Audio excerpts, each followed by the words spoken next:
कैलाश पर्वत, जहाँ पर इंसानों की उम्र तेजी से बढ़ने लगती है।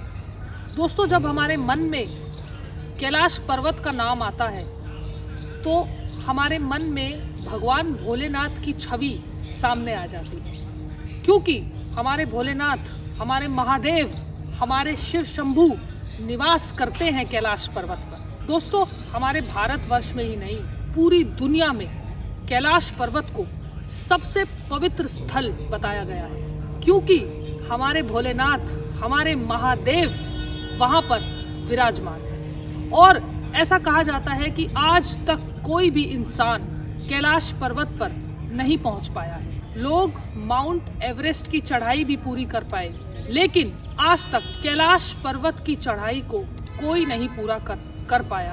और जबकि ऐसा कहा जाता है कि माउंट एवरेस्ट की चढ़ाई ज़्यादा है और कैलाश पर्वत की चढ़ाई कम है। तो आइए जानते हैं कि इसके पीछे का रहस्य क्या है और ऐसी क्या शक्तियाँ हैं जो लोग इस चीज़ को बड़ा मानते हैं कि वहाँ पर ऐसी कुछ अलौकिक शक्तियाँ हैं जो हमें वहाँ पर चढ़ने से रोकती हैं। तो आइए जानते हैं कैलाश पर्वत का रहस्य कि कोई भी आज तक कैलाश पर्वत नहीं चढ़ पाया। तो दोस्तों, जैसा कि मैंने आपको बताया कि आज तक कोई भी कैलाश पर्वत की यात्रा को सफलतापूर्वक नहीं कर पाया, लेकिन आपको एक बड़ी हैरान करने वाली चीज़ बताती हूँ। 11वीं सदी के एक तिब्बत योगी ने कैलाश पर्वत की यात्रा पूरी की थी, यानी कैलाश पर्वत पर अपनी चढ़ाई पूरी की थी, और उनका नाम था मिलारेपा। जब मिलारेपा चढ़ाई कर नीचे उतरे, कैलाश पर्वत से नीचे उतरे, तो उन्होंने किसी से कुछ भी नहीं कहा, उन्होंने कुछ भी नहीं किसी को बताया कि उनका क्या अनुभव रहा कैलाश पर्वत पर चढ़कर। और आज भी दोस्तों ये रहस्य ही है। कैलाश पर्वत पर 2 झीलें हैं। ऐसा माना जाता है दोस्तों कि इस दुनिया में सबसे ज़्यादा ऊंचाई पर 2 झीलें पाई जाती हैं, और एक है मानसरोवर झील और दूसरी है रक्षतल झील।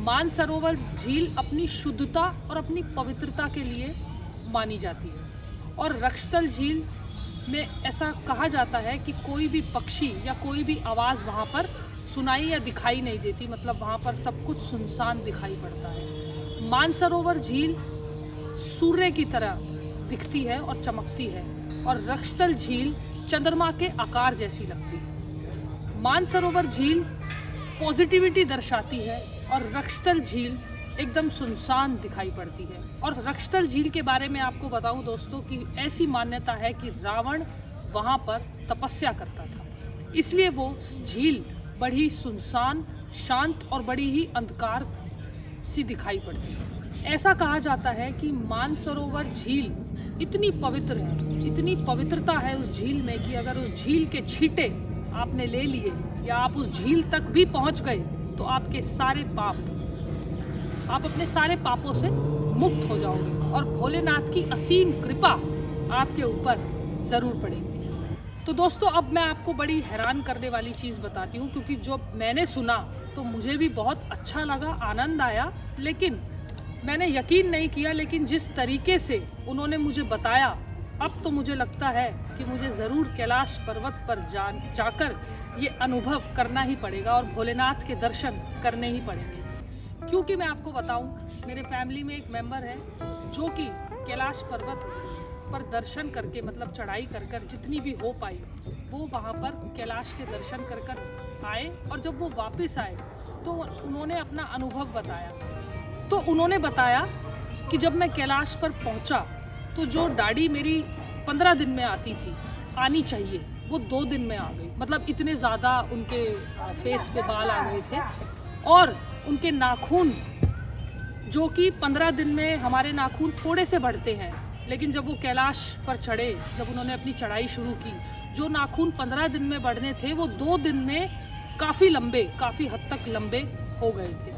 तो ऐसे कुछ अनुभव उन्होंने मेरे साथ शेयर किए और मैं आपके साथ शेयर कर रही हूँ। तो दोस्तों, मुझे तो ये सुन के बहुत अच्छा लगा, और क्योंकि मैं भी भोलेनाथ की, हनुमान जी की भक्त हूँ, तो कैलाश पर्वत पर ज़रूर एक बार जाना चाहूँगी। और जो मेरी दोस्त मेरी वीडियो ये शूट कर रही हैं, वो भी भोलेनाथ की बहुत बड़ी भक्त है। तो हम दोनों आपस में ऐसा कमिटमेंट कर रहे हैं कि दोनों मिलकर कैलाश पर्वत पर दर्शन करने ज़रूर जाएंगे। तो दोस्तों, आपको ये कहानी और ये इन्फॉर्मेशन कैसी लगी, ये मुझे कमेंट करके ज़रूर बताइएगा। और अगर आप में से भी कोई कैलाश गया हो या आप लोगों ने आपके कोई दोस्त या परिवार में गए हों, तो अपना अनुभव कमेंट करके ज़रूर बताना। तब तक के लिए जय भोलेनाथ, जय शिव शंकर।